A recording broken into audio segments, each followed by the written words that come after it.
بسم اللہ الرحمن الرحیم، السلام علیکم ناظرین، میں ہوں آپ کے ساتھ عمیر۔ ناظرین، آج آپ سے بات کرنی تھی، ایک ویڈیو گزری توبہ ٹیک سنگھ کی، اتنی ہولناک، اتنی دردناک وہ ویڈیو ہے کہ آپ دیکھیں گے تو آپ کو نبی کریم صلی اللہ علیہ وسلم کی آمد سے پہلے کا جو وقت تھا، جب کفار مکہ جو تھے وہ اپنی بیٹیوں کو زندہ درگور کر دیتے تھے، وہ آپ کو بالکل ہو بہو وہی جو ایک امیج ہے وہ آپ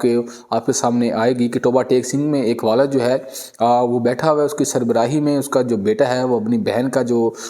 گلا دبا کے اس کو مار رہا ہے، اس نے قتل کر دیا، اور ایک بھائی جو ہے وہ ویڈیو بنا رہا ہے، وہ ایک ناکام کوشش کر رہا ہے، اپنے باپ کو بار بار منع کر رہا ہے کہ ابا رک جا، ابا رک جا، لیکن ابا کہہ رہا ہے کہ اس کو نہیں، اس کو مرنے دے، یہ اگر ابھی یہ مر جائے گی تو ہمارے لیے بہتر ہے۔ اس کی ماں بھی پیچھے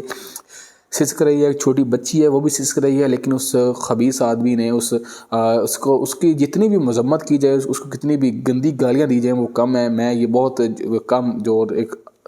جو کیسے کہتے ہیں ہلکے الفاظ استعمال کروں۔ حکومت پاکستان سے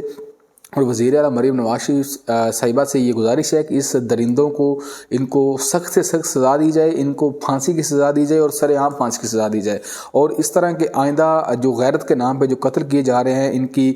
جتنی بھی مذمت کی جائے، اور تاکہ آئندہ اور کوئی اس طرح کی حرکت کرے تو اس کو پتہ ہو کہ اس کی جو سزا ہے اس کی بھی سزا پھانسی ہے اور سر عام پھانسی ہے۔ ان بغیرتوں کو بالکل بھی جو بخشنا نہیں چاہیے۔ شکریہ۔